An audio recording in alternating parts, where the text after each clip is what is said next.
நீங்கள்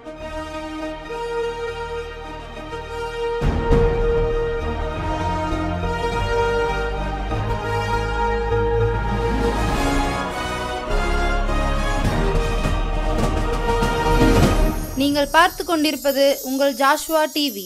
சகல ஜனங்களுக்கும் நற்செய்தி.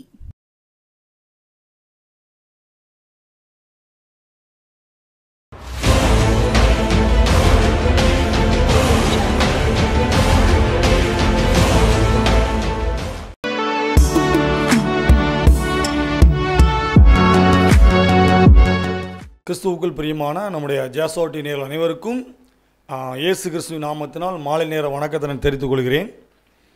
கர்த்தர் இந்த வாரத்திலும் உங்களோடு கூட பேச கர்த்தர் கிருபை செய்திருக்கிறார்.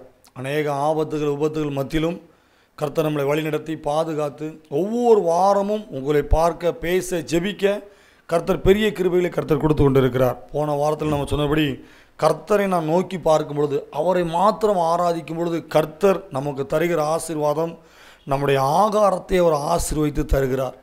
இப்போ நிறைய மக்களுக்கு என்ன பிரச்சனைனா என்ன சாப்பிட அப்படின்னு அவங்களுக்கு தெரியல.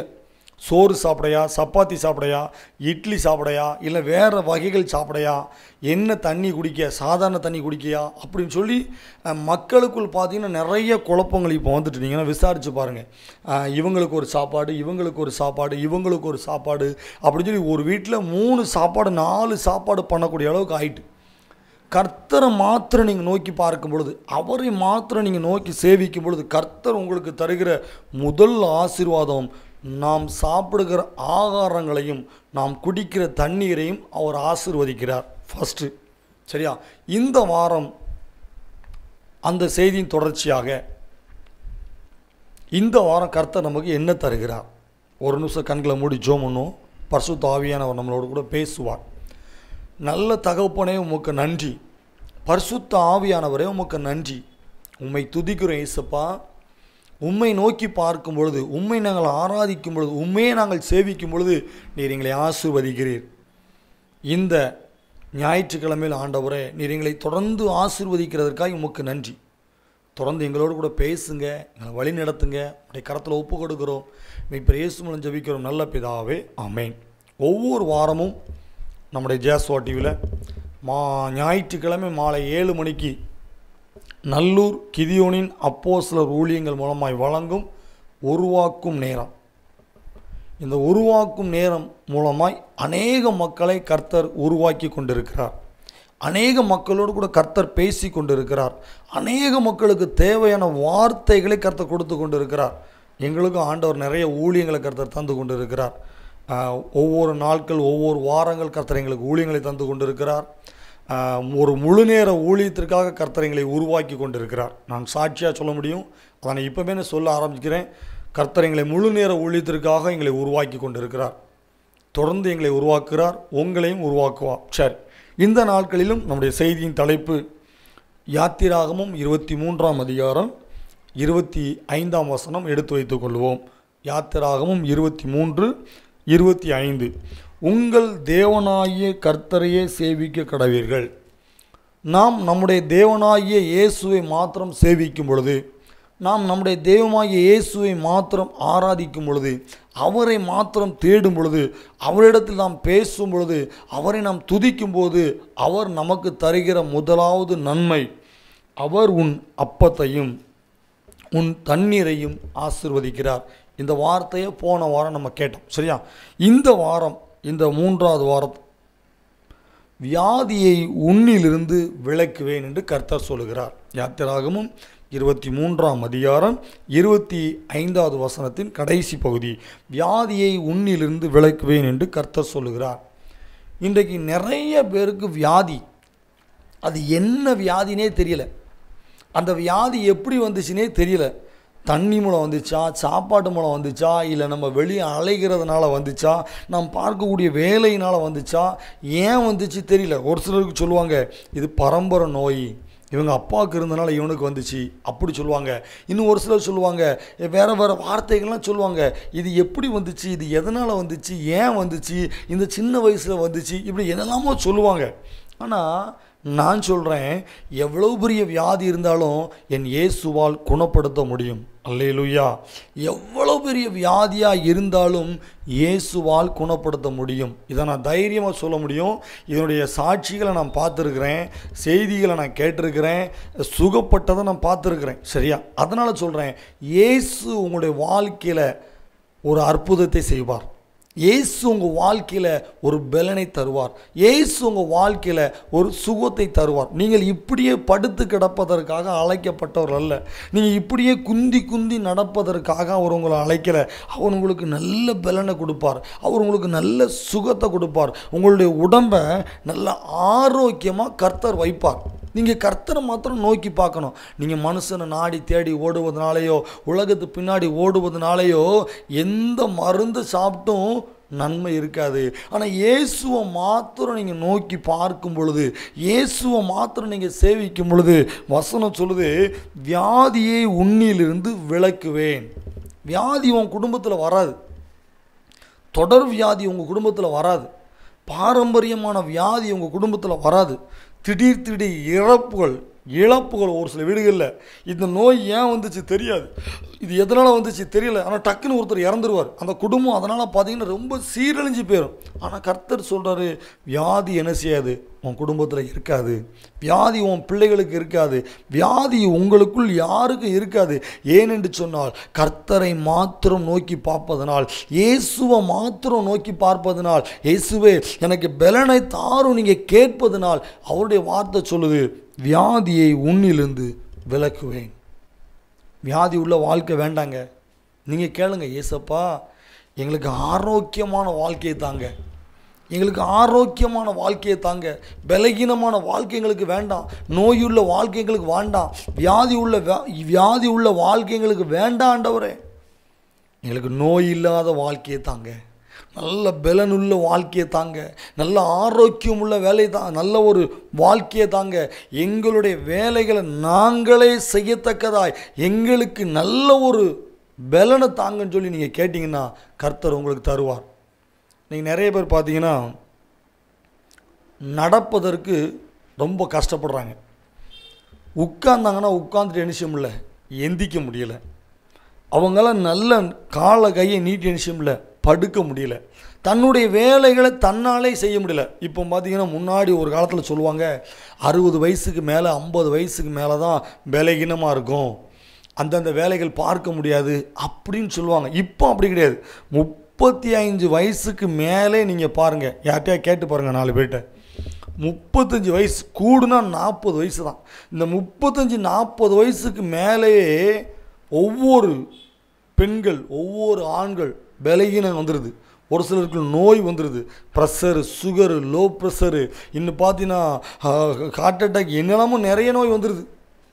அப்போ அவங்களால என்ன செய்ய முடியல, குடும்பத்தை ரன் பண்ண முடியலை, குடும்பத்துக்காக உழைக்க முடியலை, தன் பிள்ளைகளுக்காக சேர்த்து வைக்க முடியல, தன் பிள்ளைகளுக்காக வேலைக்கு போக முடியல, நிறைய காரியங்கள் வருது. அப்போது நமக்கு தேவை உடம்புல நல்ல பலன் இருந்தால் தான் நல்ல வேலை பார்க்க முடியும், நல்ல பலன் இருந்தால் தான் குடும்பத்திற்காக சம்பாத்தியம் பண்ண முடியும், நல்ல பலன் இருந்தால் தான் பிள்ளைகளை நல்லா படிக்க வைக்க முடியும். அப்போ ஏசப்பாட்ட நீங்கள் கேளுங்க, ஏசப்பா நான் உம்மை நம்பி இருக்கிறேன், ஏசப்பா நான் உம்மை நம்பி இருக்கிறேன், ஏசப்பா எனக்கு நல்ல பலனை தாங்க, எங்கள் வீட்டுக்காரருக்கு நல்ல பலனை தாங்க, என் மனைவிக்கு நல்ல பலனை தாங்க, என் பிள்ளைகளுக்கு நல்ல பலனை தாங்க. நீங்கள் சொன்னீங்களே ஏசப்பா, வியாதியை உன்னிலிருந்து விலக்குவே நீங்கள் சொல்லியிருக்கீங்க ஏசப்பா, நான் உம்மை நோக்கி பார்க்குறேன். இயேசுவே என் குடும்பத்தில் அந்த வியாதி இருக்கப்படாது, இயேசுவே என் பிள்ளைகளுடைய மத்தியில் இந்த வியாதி இருக்கப்படாது என்று சொல்லி நீங்கள் கர்த்தரை மாத்திரம் நோக்கி பார்க்கும் பொழுது, நீங்கள் கர்த்தரிடத்தில் சொல்லும் பொழுது, கர்த்தர் உங்களுக்கு உண்டான எல்லா வியாதியை நிச்சயவாறு எடுத்து போடுவார். யாத்திராகமம் 15ஆம் அதிகாரம்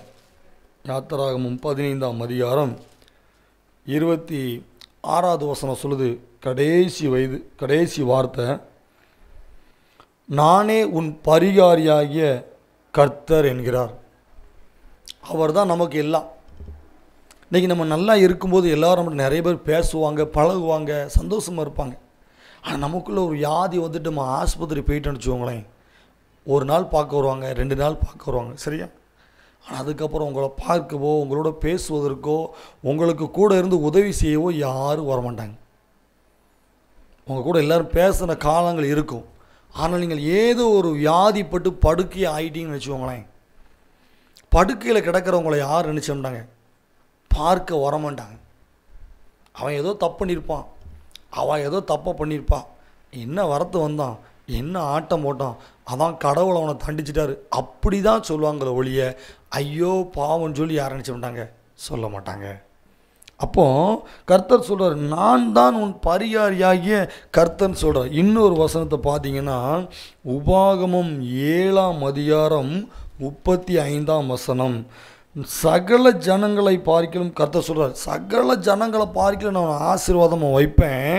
அதில் 15ஆவது வசனம் சொல்லுது 14-15, சரியா? உபாகமம் 7ஆம் அதிகாரம் 14-15, சகல ஜனங்களை பார்க்கலையும் ஆசீர்வதிக்கப்பட்டிருப்பாய்.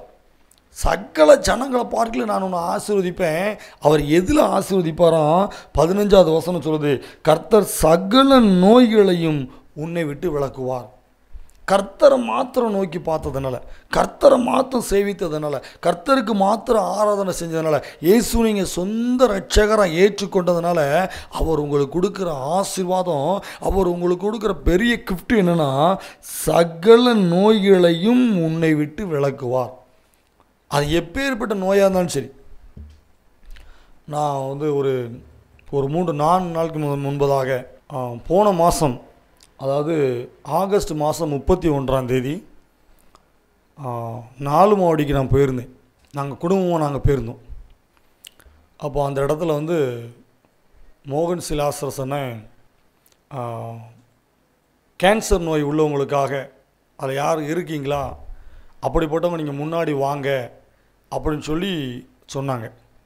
அதுக்கு முன்னாடி சொன்னாங்க கேன்சர் நோய் சுகம் பெற்றவங்க மேலே சாட்சி சொன்னாங்க.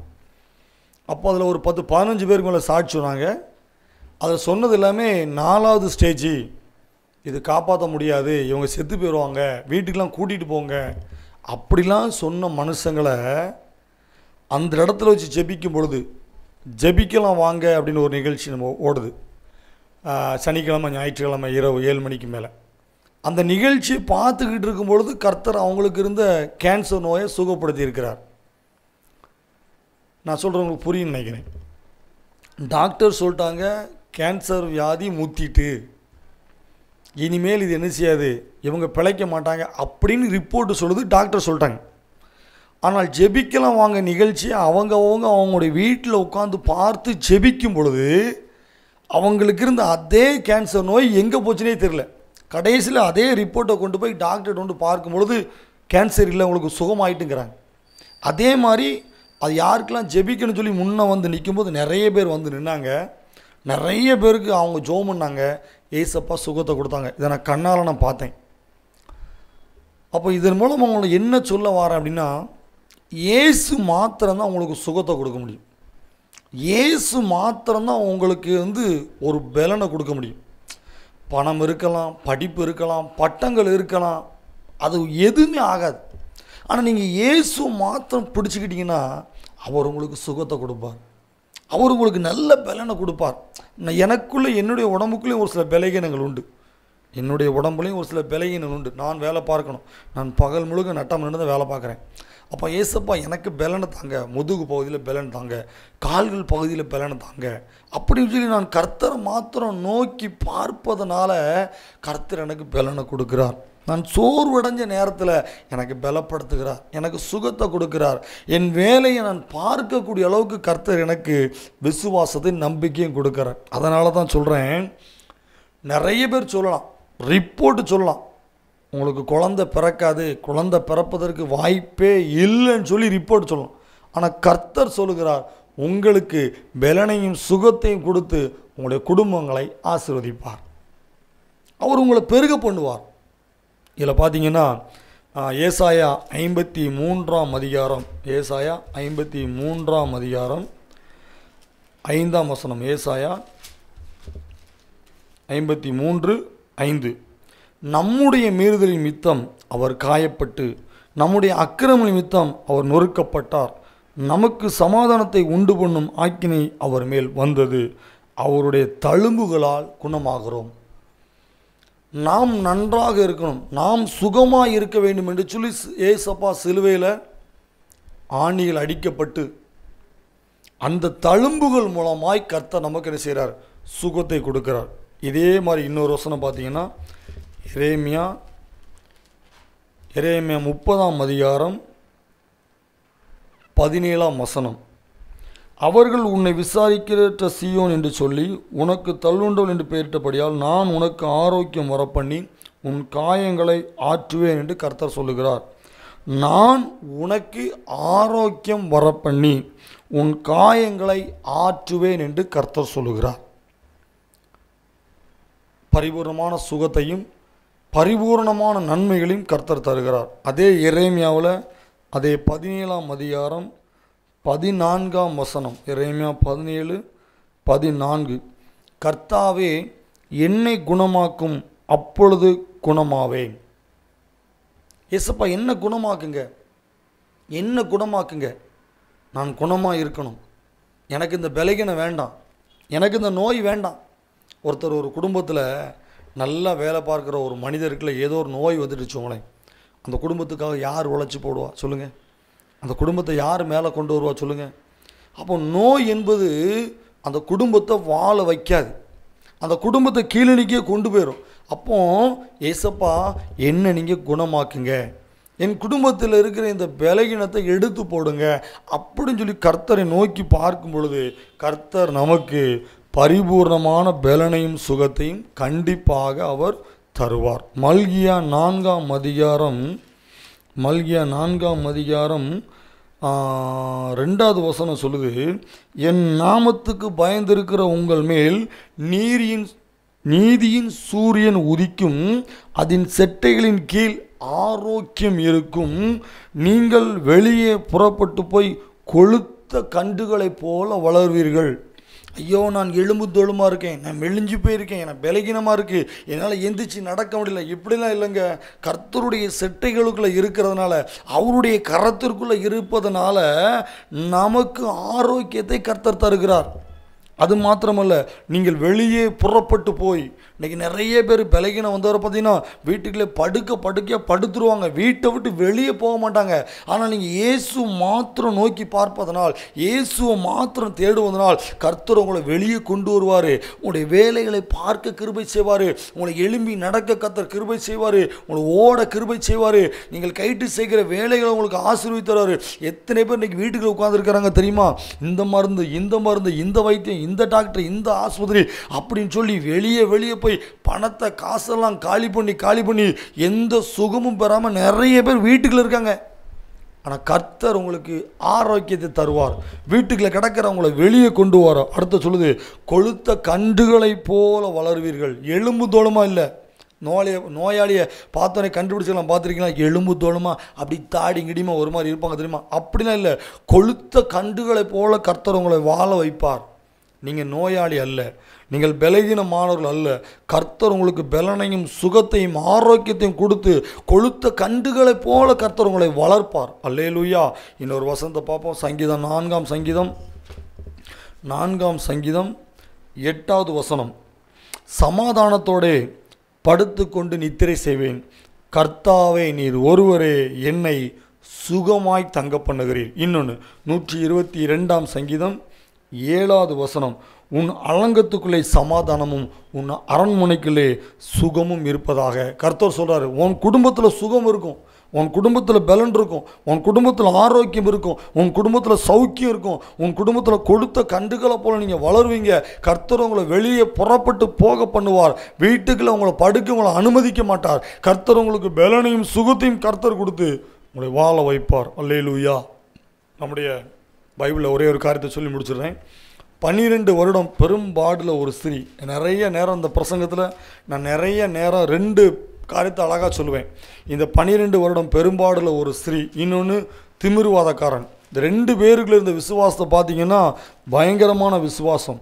அந்த அளவுக்கு அவங்க உடம்புல பலகீனம் இருந்தாலும் கர்த்தர் அவங்களுக்கு பலனையும் சுகத்தையும் கொடுப்பார். மார்க்கு எழுதின சுவிசேஷம் 5ஆம் அதிகாரத்தில் 25ஆம் வசனம் 26வது வசனம் இதெல்லாம் நீங்கள் பார்த்தீங்கன்னா, அப்பொழுது 12 வருஷம் உள்ள பெரும்பாடுல ஒரு ஸ்திரீ இருந்தால் அநேக வைத்தியர்களால் மிகவும் வருத்தப்பட்டு தனக்கு உண்டானவையில் எல்லாம் செலவழித்தும் சற்றாயிலும் குணமடையாமல் அதிக வருத்தத்தோடு இருக்கிறார். அந்த 32 வருஷமாக 12 வருஷமாக 12 வருஷமாய் பெரும்பாடில் ஒரு ஸ்திரீ, ஏதோ ஒரு நோய், அந்த நோயிலேருந்து உங்களுக்கு விடுதலையே கிடைக்கல, அந்த நோயிலேருந்து தீராத வியாதி, தனக்குண்டான காசு பணம் ஆசை எல்லாத்தையும் செலவழித்து பார்த்து டாக்டர்களால் கைவிடப்பட்டு நிலைமையில் நிற்கும் பொழுதுதான் இயேசு வருகிறார், இயேசு போகிறார் என்று சொல்லி கேள்விப்பட்டு அந்த அம்மா சொல்கிறாங்க, இயேசுவின் அந்த சட்டையில் ஒரு ஓரத்தை தொட்டால் போதும் நான் சுகம் பெறுவேன். அந்த விசுவாசம் வந்த உடனே இயேசுவின் சட்டையின் ஒரு ஓரத்தை தொட்டோடனே அந்த உடம்புக்குள்ள இருந்த அந்த அம்மாவின் உடம்புக்குள்ள இருந்த பலகீனம் மாறிச்சு. இந்த வசனம் சொல்லுது, அநேக வைத்தியர்களால் மிகவும் வருத்தப்பட்டு தனக்கு உண்டானவைகள் எல்லாம் செலவழித்தும் சற்றாகிலும் குணமடையலை. இன்றைக்கி நிறைய பேர் பல லட்சத்தை காலி பண்ணிகிட்டு இருக்காங்க. பல லட்சத்தை காலி பண்ணி என்ன செய்யல, சுகம் கிடைக்கல. கர்த்தர் சொல்கிறாரு, ஏசப்பா மாத்திரம் நோக்கி பாருங்கள், ஏசப்பா என்னை வாழ வைங்க, என் குடும்பத்தில் பாரமாக என்னை வச்சிடாதீங்க, என்னை வாழ வைங்க ஏசப்பா, எனக்கு சுகத்தையும் பலனையும் தாங்கன்னு சொல்லி நீங்கள் கர்த்தரை நோக்கி பார்க்கும் பொழுது கர்த்தர் உங்களுக்கு நல்ல சுகத்தையும் நல்ல பலனையும் நல்ல ஆரோக்கியத்தையும் கர்த்தர் உங்களுக்கு தருவார். நீங்கள் ஒரு உயிருள்ள சாட்சியாக கர்த்தர் உங்களை நினச்சிவார், வாழ வைப்பார். அந்த சாட்சியில் சொல்லும் போதெல்லாம் நான் கேட்டேன், எவ்வளோ சந்தோஷமாக இருந்து தெரியுமா, எத்தனை ஆயிரம் ஜனங்கள் அந்த இடத்துல இருந்து தெரியுமா, 4 மாவடியில் அவ்வளோ 1000 ஜனங்கள் மத்தியில் அவங்க சாட்சி சொல்லும்போது எப்படி சாட்சி சொல்கிறாங்க தெரியுமா, ஏசப்பா என் ஜெபத்தை கேட்டார், ஏசப்பா எனக்கு சுகத்தை கொடுத்தாரு, ஏசப்பா எனக்கு இருந்த கேன்சரை மாற்றினாரு அப்படின்னு சொல்லி அத்தனை 1000 ஜனங்கள் மத்தியில் அவங்க சாட்சி சொல்லும் பொழுது எவ்வளோ சந்தோஷம். தன் குடும்பத்தை குறித்து சந்தோஷம், தன் பிள்ளைகளை குறித்து சந்தோஷம். கர்த்தர் உங்களையும் சாட்சியுள்ள வாழ்க்கை வாழ வைப்பார். நீங்கள் நோயாளி அல்ல, கர்த்தர் உங்களுக்கு பலனையும் சுகத்தையும் கொடுத்து உங்களை வாழ வைப்பார், உங்களை உயர்த்துவார், உங்களுக்கு உண்டான பலகீனங்களை கர்த்தர் மாற்றுவார். நீங்கள் செய்ய வேண்டிய ஒரே ஒரு காரியம், கர்த்தரை மாத்திரம் நோக்கி பாருங்கள், இயேசுவை மாத்திரம் நோக்கி பாருங்கள், இயேசுவை மாத்திரம் ஆராதிங்க, இயேசுவை மாத்திரம் நீங்கள் தேடுங்க. அவர் உங்களுக்கு இருக்கிற எல்லா பலகீனங்களையும் மாற்றி உங்களுக்கு பரிபூர்ணமான சுகத்தை தருவார். கண்டிப்பாக நடக்கும் உங்கள் வீட்டில். ஜெபம் பண்ணிடுவோமா? நன்றி தகப்பனே, உமக்கு நன்றி. பரிசுத்த ஆவியானவரே உமக்கு நன்றி. வியாதியை உன்னிலிருந்து விலக்குவேன்னு சொன்னீங்க ஏசப்பா, நான் தான் பரியாரியை கர்த்தர்ன்னு சொன்னீங்க ஏசப்பா, சகல நோய்களையும் நான் எடுத்து போடுவேன்னு சொன்னீங்க ஏசப்பா.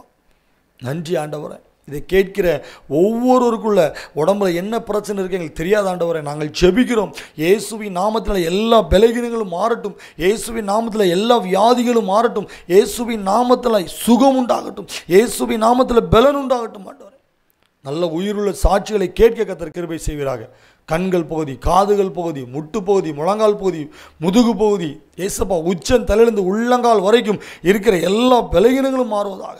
ஒரு உயிருள்ள சாட்சியை கர்த்தர் எழுப்பி கொண்டு வருவீராக. துதியும் கனத்தையும் மகிமையும் உமக்கே செலுத்துகிறோம். மீட்பர் இயேசு மூலம் ஜெபிக்கிறோம் நல்ல பிதாவே, ஆமென். தொடர்ந்து நீங்கள் ஜெபம் பண்ணுங்க. கர்த்தர் உங்களுக்கு இருக்கிற எல்லா பலகீனங்களையும் மாற்றி நல்ல பலன் கொடுப்பார், நல்ல சுகம் கொடுப்பார், நல்ல ஆரோக்கியம் கொடுப்பார். கர்த்தர் உங்களை வாழ வைப்பார். அல்லேலூயா, ஆமென்.